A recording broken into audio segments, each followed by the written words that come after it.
Awakening with Brahma Kumaris. Namaskar. Welcome to Awakening with Brahma Kumaris. Welcome, sister. Om Shanti. Om Shanti and welcome to Being Divine. Thank you. Sister, आपने एक बार बात कही थी कि जैसे हमने भगवान की याद में सोमनाथ का मंदिर बनाया, लेकिन मेरे समझ में नहीं आया जब उसका मंदिर सोमनाथ का बनाया तो फिर वो शिवलिंग कैसे बन गया? हाँ, जो सबसे पुराने मंदिर हमने बनाए, देखो जर्नी ऑफ द सोल, ये जो पूरा वर्ल्ड साइकिल है ना, इसको हम वर्ल्ड ड्रामा कहते हैं, ये जर्नी ऑफ द सोल है। एंड एवरी टाइम हम उसको सुन रहे हैं, ट्राई एंड अंडरस्टैंड कि ये किसी और की कहानी नहीं, ये मुझ आत्मा की कहानी है। मुझ आत्मा की इस सृष्टि पर कहानी है। मैं आत्मा परम धाम में रहती थी परमात्मा के साथ, फिर मैं सृष्टि पर आई सतयुग में। सतयुग में 1250 वर्ष सतयुग चला इस सृष्टि पर। त्रेता युग 1250 वर्ष, तो 1250। तो heaven on earth half cycle 2500 years, 2500 वर्ष heaven on earth, paradise on earth. 2500 वर्ष संपूर्ण पवित्रता, संपूर्ण हेल्थ एंड प्रकृति संपूर्ण सत्वप्रधान, परफेक्शन। परमात्मा को याद नहीं किया, लेकिन जैसे ही सोल कॉन्शियसनेस थोड़ी सी कम होने लगी, अहंकार body consciousness creep in just होना शुरू किया, तो आत्मा को फर्स्ट ट्रेस ऑफ दुख जब हुआ तो आत्मा परमात्मा को याद करेगी। अब अपने आप को उस पोजीशन में रखे, 2500 वर्ष हो चुके हैं घर से आए हुए, लेकिन आत्मा बहुत प्योर है ना, तो उसकी थॉट पावर बहुत अच्छी है, इंट्यूशन पावर बहुत अच्छी है, मेमोरी पावर बहुत अच्छी है। तो 2500 वर्ष बाद जो हमारे अंदर फेंट मेमोरी परमात्मा की होगी, वो आत्मा को स्मृति थी कि परमात्मा भी मेरी तरह पॉइंट एनर्जी, लेकिन अब फिजिकल चाहिए याद करने के लिए। तो हमने उसका रूप कैसे बनाया? एक गोल आकार का पत्थर, और हमने नाम क्या दिया?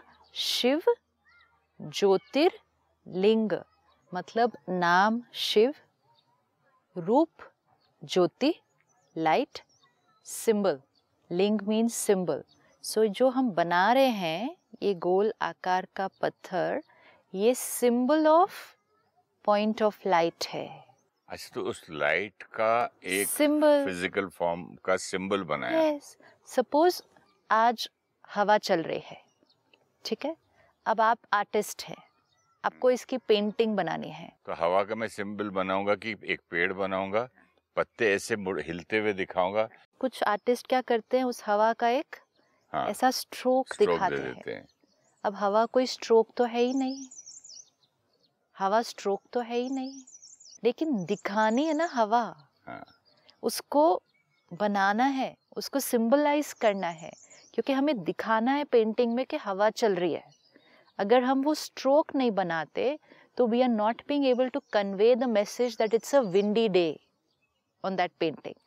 तो एक लाइट स्ट्रोक, और हर देखने वाले को मैसेज कन्वे हो जाएगा कि ये पेंटिंग क्या दिखाने की कोशिश कर रही है, कि इस सीन में हवा चल रही है। सेम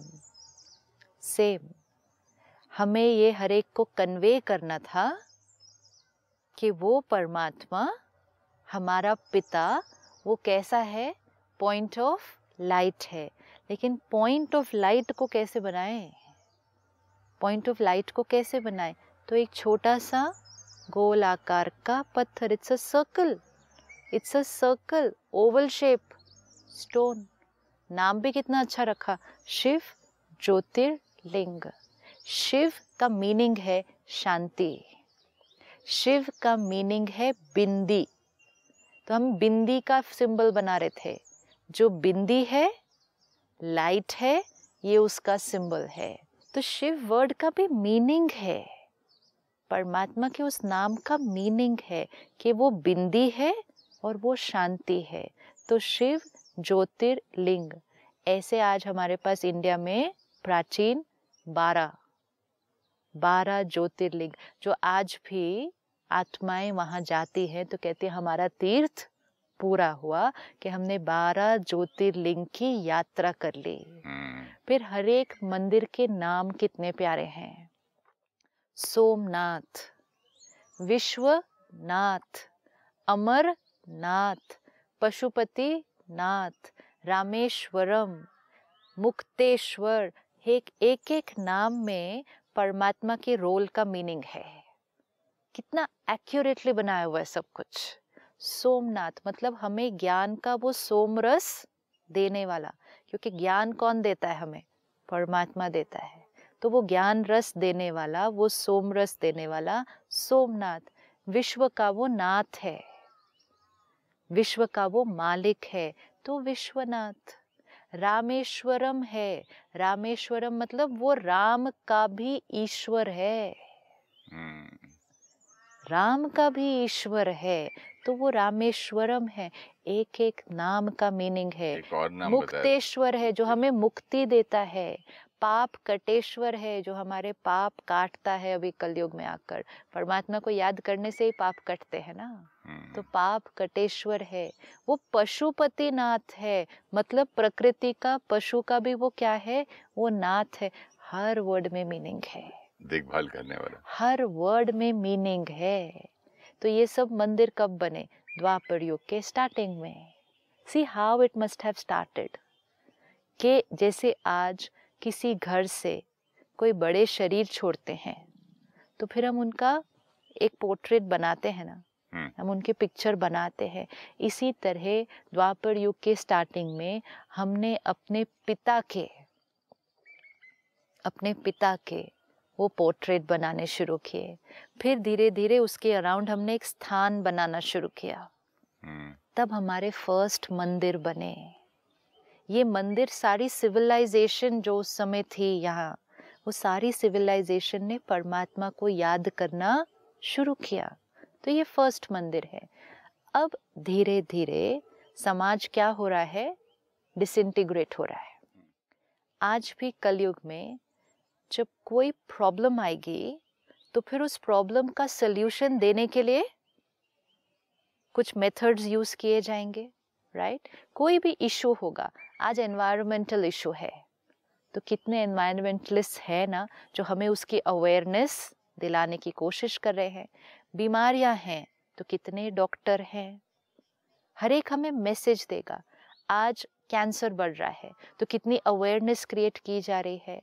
आज प्लास्टिक नहीं यूज करो, अवेयरनेस क्रिएट की जा रही है। पानी कंजर्व करो। हर चीज जो एक इशू होगी समाज में, तो इशू को रिजॉल्व करने के लिए कोई ना कोई हमें तरीके बताएगा। तो द्वापर युग को विजुअलाइज करें, जहां इश्यूज शुरू हुए थे दुख अशांति के, तो उस समय सृष्टि पर कुछ बहुत पवित्र आत्माएं आई जिन्होंने इस टूटते हुए समाज को जोड़ने की कोशिश करनी शुरू की। इब्राहिम सृष्टि पर आए। Just visualise this world drama. Pure आत्मा आकर कहा वन गॉड, एक गॉड है, उसको नाम दिया जेहोवा। One God. समाज को क्या मैसेज देना शुरू किया कि तुम कौन हो? तुम उस एक परमात्मा के बच्चे हो। कहा जाता है कि एडम जब पैराडाइज से नीचे आया, हम एडम एंड ईव की कहानी सुनते हैं ना, तो एडम एंड ईव पैराडाइज में थे, लेकिन एडम एंड ईव ने जब फॉरबिडन एप्पल खाया, एडम एंड ईव को कहा गया था कि वो फॉरबिडन एप्पल नहीं खाना है, लेकिन जब वो फॉरबिडन एप्पल खाया तो एडम एंड ईव पैराडाइज से क्या हो गए? फिर नीचे आते हैं। मतलब आत्माएं हम पैराडाइज में थी। ये एक एडम एंड ईव की कहानी नहीं है ना, एक आत्मा पैराडाइज में नहीं है, इंसान की है। तो कहते हैं कि एडम जब पैराडाइज से नीचे आया, डाउन द हिल जब आ रहा था, तो उसको एक गोल वाइट रंग का पत्थर दिखा। उसने उसको 7 टाइम्स सर्कल किया और परमात्मा को याद किया। बहुत साल बाद उस गोल पत्थर के अराउंड जो इब्राहिम ने उसको सिंबल बनाया कि हम परमात्मा को याद कर रहे हैं। आज भी जहाँ वो पत्थर है उसके अराउंड मेक्का का शहर है। उस पत्थर को कहते हैं संगे अस्वद, काबा का पत्थर। आज भी कितनी सारी आत्माएं हर साल जाती हैं। तो वो पत्थर भी शेप क्या है, वो शेप भी क्या है? जबकि कहते हैं अल्लाह नूर है, अल्लाह लाइट है, लेकिन सिंबल जो बनाया है उधर वो भी कैसा है? गोल वाइट पत्थर है। तो सबसे पहली आत्मा जो ये सृष्टि पर आई वो है इब्राहिम, जिन्होंने मैसेज दिया गॉड इज वन, जेहोवा। तो एक तरफ शिव ज्योतिर्लिंग ये बन रहे हैं, एक तरफ एक आत्मा आकर हमें मैसेज दे रही है गॉड इज वन। अब धीरे धीरे साथ साथ, because everything is happening all together, धीरे धीरे जब हमारे से शिव ज्योतिर्लिंग पर बुद्धि एकाग्र नहीं हो रही थी, क्योंकि हमारी बॉडी कॉन्शियसनेस क्या हो रही है? बढ़ती जा रही है। तो हमने नेक्स्ट मंदिर किसके बनाने शुरू किए? देवी देवताओं की। देवी देवताओं के मंदिर बनाने शुरू किए। हम द्वापर युग में जब वो बना रहे थे मंदिर, तो एक्चुअली हम किसके मंदिर बना रहे थे? हम अपने पूर्वजों के मंदिर बना रहे थे। देवी देवता कौन थे? अभी अभी इस सृष्टि पर देवी देवता थे, अब वो सृष्टि पर नहीं है। आत्माएं एक शरीर छोड़ दूसरा ले रहे हैं अपने बीते हुए। आज भी आप अपने घर में अपने जो ग्रैंड चिल्ड्रन हैं उनको फोटो दिखाएंगे कि ये आपके ग्रेट ग्रैंडफादर थे, ये आपके ग्रेट ग्रेट ग्रैंडफादर थे। तो अपने पूर्वजों के बारे में आने वाली जेनरेशन को बताएंगे। तो द्वापर युग में जब देवी देवताओं के मंदिर बना रहे हैं तो उसको भगवान के मंदिर नहीं कहते थे, उसको हम अपने पूर्वजों के मंदिर बना रहे थे, अपने से बड़ों के मंदिर बना रहे थे, अपने से जो प्योर, जैसे आपने कहा जो प्योर आत्माएं हैं उनके हम मंदिर बना रहे थे, मतलब उनके हम विशेष स्थान बना रहे थे। द्वापर युग में कितनी प्रॉस्पेरिटी है। आज भी जैसे हम अपने घर में पूर्वजों की फोटो लगाते हैं, ठीक है, मंदिर भी बनाते हैं, ठीक। अब आज हमारे पास रिसोर्सेस कम हैं, हमारे घर छोटे छोटे हैं, ठीक है, तो हम पूर्वजों की इतने साइज की फोटो लगाएंगे। आज के समय में भी जो ज़्यादा धनवान हैं, जिनके पास ज़्यादा लैंड है, जितना पैसा है, ज़्यादा पैसा है, वो फोटो नहीं लगाएंगे, सिर्फ वो एक मूर्ति बनाएंगे। आज अगर हमारा छोटा घर है तो हमारा मंदिर का साइज कितना होगा? इतना छोटा होगा। किसी का बहुत बड़ा मकान है तो वो अपने घर में मंदिर का साइज भी कितना रखते हैं? बड़ा रखते हैं। कईयों का बहुत बड़ा है, उनके पास लैंड बहुत है, तो अपने घर के जस्ट बाहर एक अलग से अपनी फैमिली के लिए एक मंदिर बनाते हैं। प्रॉस्पेरिटी। हम द्वापर युग की बात कर रहे हैं। द्वापर युग में प्रॉस्पेरिटी इतनी है तो फिर मंदिर भी कैसे बनते होंगे? पूर्वजों के हम बना रहे हैं तो मंदिर बनने शुरू हुए। तो द्वापर युग में देवी देवताओं के भी हमने मंदिर बनाने शुरू किए। लेकिन उस समय द्वापर युग में हमें क्लैरिटी होगी कि हम किसका मंदिर बना रहे हैं? फलाने देवी देवता का, पूर्वजों का। आज भी कलयुग के एंड में हम कहते हैं ये हमारी कुल देवी है। आज कलयुग के एंड में हम कहते हैं ये हमारी कुल देवी है। तो लाइन का मीनिंग क्या हुआ? कुल देवी है, ये हमारी कुल देवी है, मतलब ये देवी हमारी फैमिली की पूर्वज है। हम इस देवी के क्या हैं? वंशावली है, गोत्र। हाँ। कि मैं भरद्वाज गोत्र के, हम उस ऋषि मुनि के बच्चों के फैमिली से वहां से कनेक्टेड आए हैं, गोत्र से आए हैं। राइट।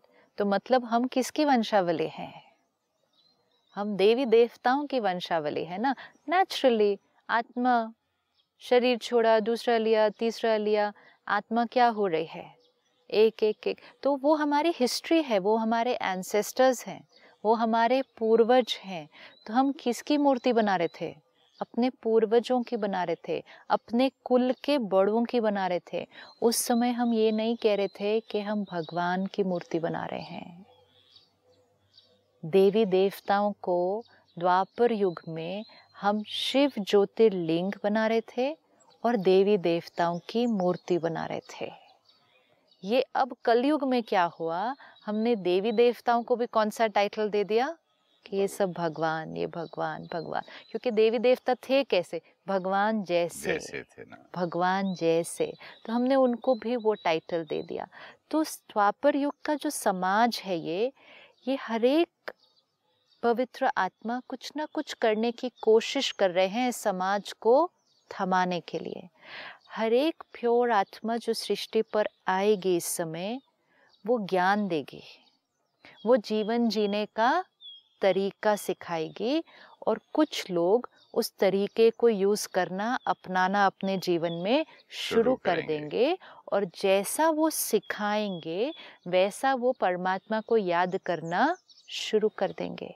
फिर हम देखते हैं कि महावीर, ठीक है, महावीर आज जैनिज्म में कहा जाता है 24 तीर्थंकर थे, उनमें लास्ट महावीर है। 24 तीर्थंकर लास्ट महावीर है। तो मतलब वो 24 पवित्र आत्माएं क्या कर रही थी समाज में आकर? आत्मा का ज्ञान, कर्मों का ज्ञान, मुक्ति का ज्ञान, लिबरेशन का ज्ञान, प्योरिटी का ज्ञान, ये ज्ञान दे रहे थे ना। अहिंसा का ज्ञान, अहिंसक जीवन कैसे जीना, क्योंकि हम उस शुरुआत में हैं जहाँ हमारे जीवन में हिंसा आने शुरू हो चुकी है। तो जैनिज्म में भी अगर हम स्टडी करें, सारा वही ज्ञान है। अब उन्होंने क्या सिखाया कि आत्मा है और आत्मा प्योरीफाई करके अपने आप को उस लेवल पर लेकर जा सकती है कि वो लिबरेशन को अचीव कर ले। वो सिखाते हैं कि एक दुनिया है जिसको कहते हैं सिद्धशीला, वो दुनिया में सब ब्लिसफुल डिवाइन आत्माएं हैं, जो आत्मा हमेशा डिवाइन रहेगी। ये एक्चुअली किसकी याद दिला रहे हैं? उस परम धाम की याद दिला रहे हैं, क्योंकि वो आत्मा जो आई और जिसने ज्ञान दिया उसको परम धाम का पूरा ज्ञान है, तो उन्होंने वो ज्ञान दिया। फिर कहा एक मिडिल वर्ल्ड है जहाँ आत्माएं कर्म कर रही हैं लेकिन अपने कार्मिक अकाउंट से लिबरेशन को अचीव कर सकती हैं। और फिर एक लोअर वर्ल्ड है जहाँ आत्माएं सजा भोग रही हैं। ये ज्ञान द्वापर युग में दिया जा रहा है। अभी कलयुग आया नहीं है सृष्टि पर, अभी कलयुग आया नहीं है सृष्टि पर, लेकिन द्वापर युग की शुरुआत में ही सारा ज्ञान दिया जा रहा है। एक्ट 3 में। यस, एक्ट 3 में। क्यों द्वापर युग में ही ये सब ज्ञान दिया जा सकता है? क्योंकि ये साइकिल है ना, इसलिए आत्मा के अंदर पूरे साइकिल की नॉलेज है। द्वापर युग की शुरुआत में ही इन पवित्र आत्माओं ने बता दिया था कि कलयुग आएगा। हर एक ने बताया हुआ है कि कलयुग आएगा।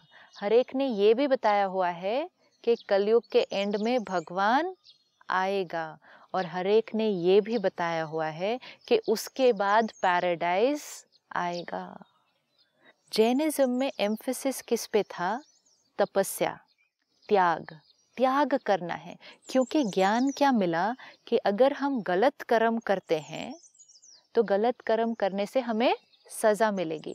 तो गलत कर्म करने से बचने के लिए उन्होंने फिजिकल अपने आप को सुखों से, साधनों से दूर करना शुरू कर दिया और शरीर को प्योरीफाई करने के तरीके सिखाने शुरू किए कि अगर शरीर प्योरीफाई होगा तो आत्मा को मुक्ति मिल जाएगी। क्योंकि उस समय कॉन्शियसनेस क्या है? मैं कौन हूँ? मैं ये हूँ। तो इसकी क्लेंजिंग, इसकी प्योरिफिकेशन, इसकी लिबरेशन, वो आत्मा की लिबरेशन का ज्ञान दे रहे थे। फिर एक और पवित्र आत्मा सृष्टि पर आई, गौतम बुद्ध। सिद्धार्थ राजा के घर में जन्म लिया, सब कुछ था, लेकिन कुछ देखे सीन और घर से निकल गए। कहते हैं 6 साल तक उन्होंने बहुत अपने आप को कष्ट दिया, मतलब रिनाउंसिएशन की जो जीवन है वो जीनी शुरू की, लेकिन इतने साल अपने आप को कष्ट देकर उन्हें कोई अनुभव नहीं हुआ। तो उन्होंने कहा ये तरीका नहीं हो सकता, वो तरीका भी नहीं हो सकता कि हम भोगी की जीवन जिए, मटेरियलिस्टिक, लेकिन ये तरीका भी नहीं हो सकता। इसलिए जो पाथ बनाया उस पाथ को कहते हैं the middle path. The middle path, middle मतलब ऐसे भी नहीं कि आप सिर्फ खा पी मौज रहे हैं, और ऐसे भी नहीं कि आप अपने आप को बहुत कष्ट दे रहे हैं। The middle path. फिर उन्होंने कितनी तपस्या की, मेडिटेशन की, एनलाइटनमेंट मिला, नाम पड़ा Buddha. Buddha the enlightened one. Message क्या दिया? The 4 noble truth and the 8 fold path. ये गौतम बुद्ध का मैसेज था पूरे समाज के लिए। 4 नोबल ट्रूथ क्या दिए? सत्यता ये है कि सफरिंग है, सत्यता ये है दूसरी कि सफरिंग का कॉज डिजायर है, ये बताया। तीसरा, सफरिंग से मुक्त हुआ जा सकता है। तरीका कौन सा है? द 8 फोल्ड पाथ, जीवन जीने के तरीके सिखा दिए। ये सब तरीके समाज को क्या करने के लिए थे? अपलिफ्ट ये करने, अपने आप को थमाने के लिए थे। समाज को वापस, जो समाज जैसा था वापस ले जाने के लिए थे। क्योंकि उस समय पर भगवान को अलग अलग फॉर्म में ढूंढा जा रहा था, अलग अलग देवी देवताओं के रूप में, प्रकृति के रूप में। प्रकृति के रूप में भी तो भगवान को ढूंढ रहे थे ना। तो क्योंकि इतना सारा ये सब हो रहा था, तो गौतम बुद्ध ने जो मैसेज दिया, उस मैसेज में परमात्मा का नाम नहीं लिया। कहा आत्मा के अंदर इतनी पावर है कि वो इस सही रास्ते पे चलकर उस एनलाइटनमेंट को पा सकती है। परमात्मा को क्यों मेंशन नहीं किया? क्योंकि वो समय वो था कि परमात्मा को लेकर बहुत ऑलरेडी ये भी भगवान है, ये भी भगवान है, ये भी भगवान है। तो गौतम बुद्ध ने अपने मैसेज में परमात्मा को मेंशन नहीं किया। फिर डिपेंडेंसी भी हो जाती ना, ये भगवान कर देगा। Yes. जो मन है ना, ऐसे ऐसे बहाने ढूंढ के अपने फिर वही कॉन्शियसनेस में रहता है, Yes. बॉडी कॉन्शियसनेस में। इसलिए उस तरफ से भी मन और बुद्धि लोगों के हटाने शुरू की और कहा सही रास्ते पे जीवन जियो। तो 8 फोल्ड पाथ बनाए। कितने क्लैरिटी है? Right view, right thought, right speech, right action, right effort, right mindfulness, right contemplation. जीवन ऐसे जीना है बस। और क्लैरिटी दिया कि जो जीवन इस 8 फोल्ड पाथ पे जिएगा उसको एनलाइटनमेंट मिल जाएगी। दैट्स व्हाई दे से awaken the Buddha with in. मतलब बुद्धा एक नहीं है, you can awaken the Buddha with in. Buddha means वो स्थिति, वो स्थिति। उस दिन किसी ने बहुत प्यारा कहा, don't be a Buddhist, B a Buddha. Beautiful.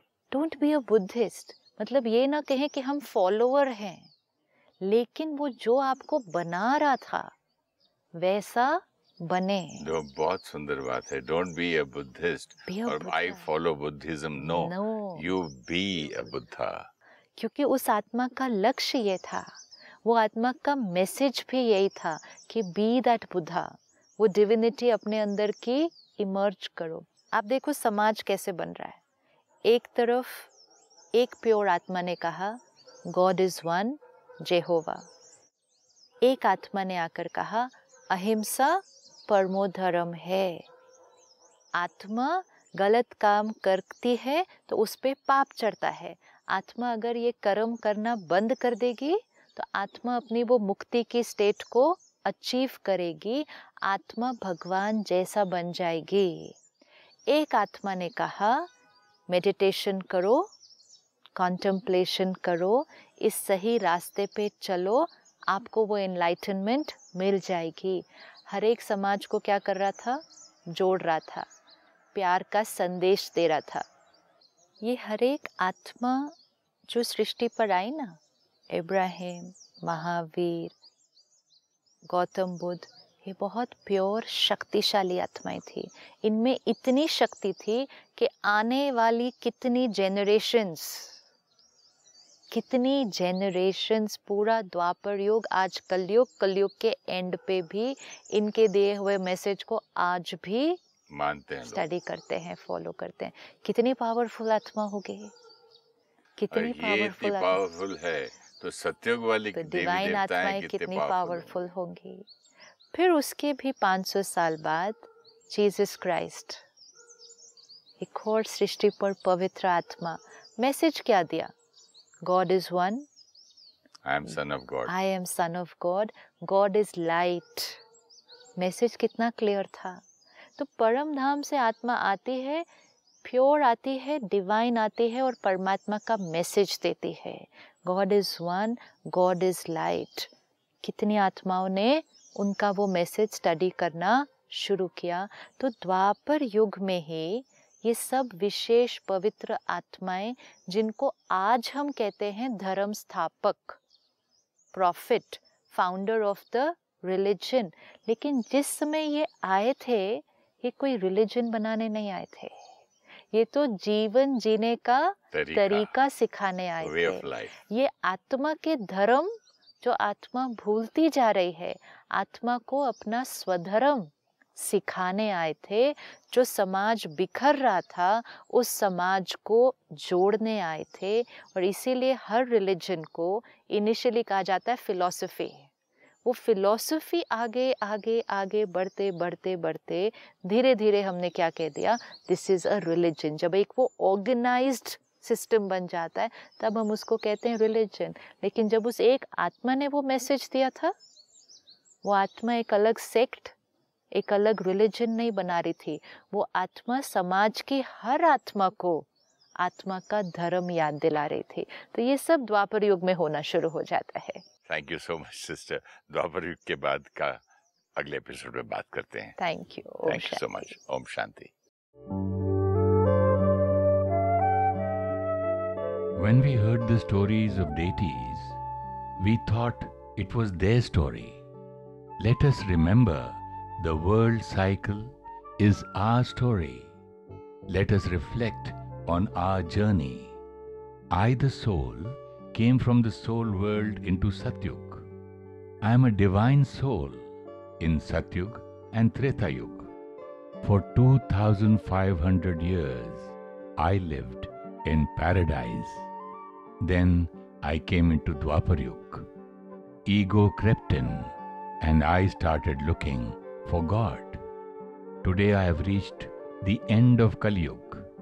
I have lost my divinity and am experiencing pain, sorrow and disease.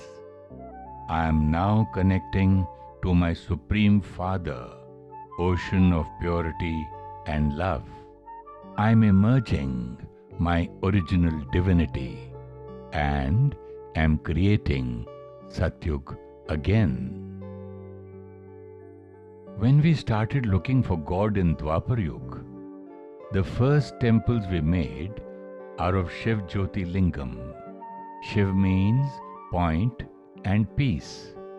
Jyoti means light and Lingam means symbol.